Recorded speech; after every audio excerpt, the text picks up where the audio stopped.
Hey everybody, how's it going? Well, I am a huge fan of the TV series The Walking Dead, and I am somewhat of a firearms fanatic. So whenever I'm watching the TV show, I pay special attention to the firearms that the characters are using. And when you're in a zombie apocalypse, everybody's armed, so there's a lot of firearms floating around.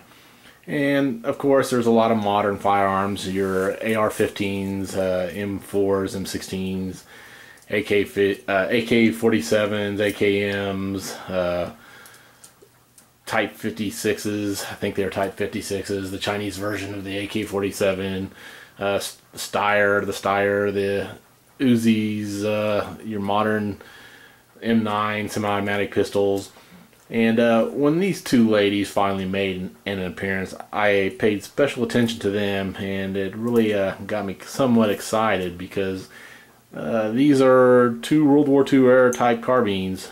Some people call them carbines. Some people call them carbines. I think carbines is the proper, but you know how we always mess up words.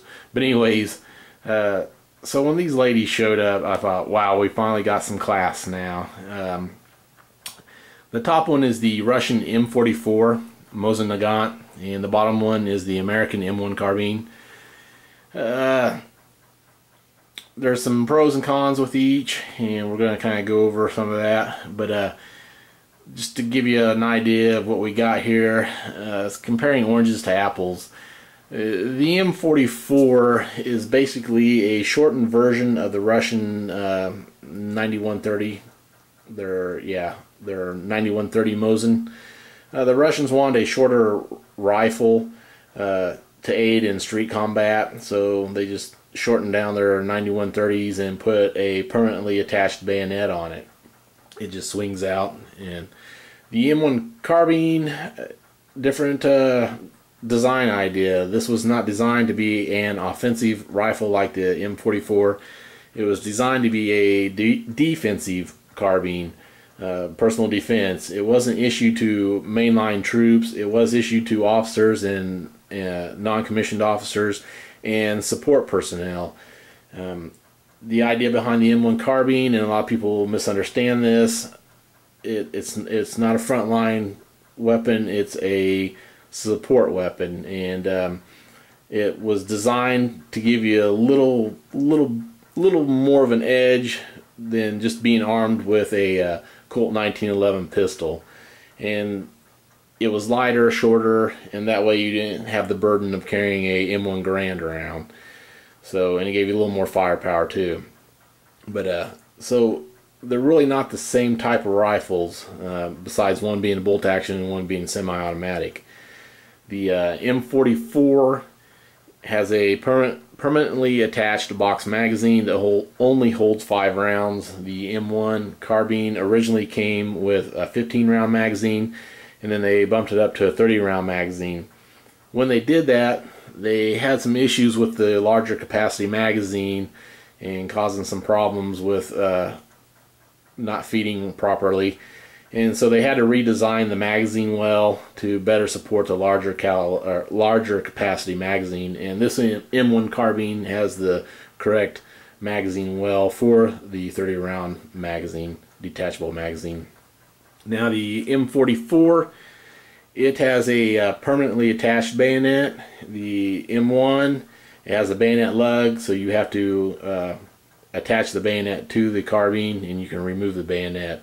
So is there a pro versus a con having a permanently attached bayonet versus a detachable bayonet?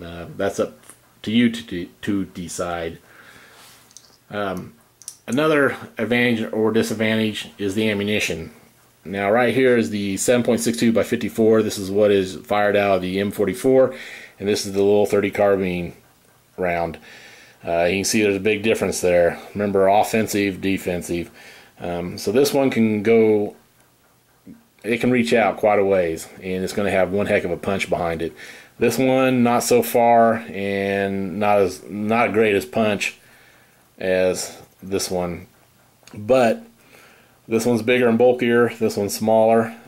So when you're shooting a smaller round, you can carry more ammo on your persons than you can the larger round. So advantage, disadvantages in both cartridges.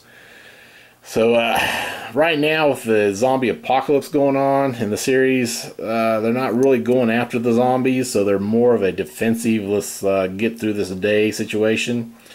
So, anyways, that's the difference between the ammunition that these rifles take, these carbines take. So other than that, we're going to take it outside. I think we got some zombies sneaking up on us. We're going to see how each carbine does against a horde of zombies, and let you determine which carbine you would prefer if you had a choice and you were put in a similar situation.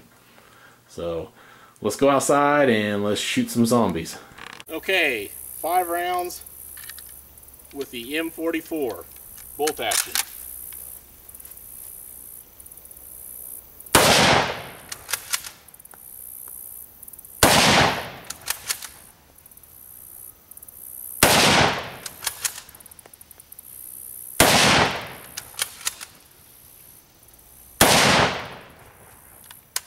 There we go, 5 rounds. Now let's get the M1 carbine out and see what she can do. Okay, let's see how the little M1 does.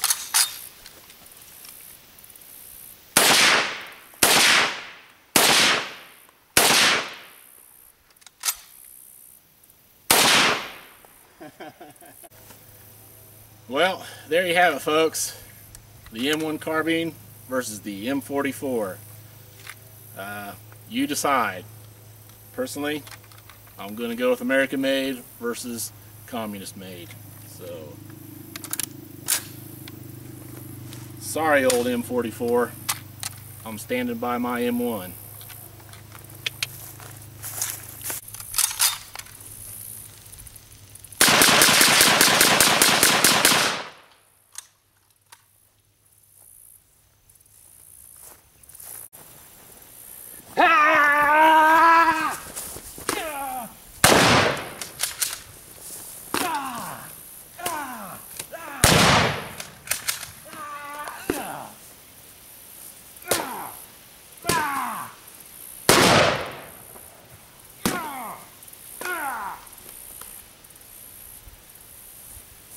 And that's how it's done.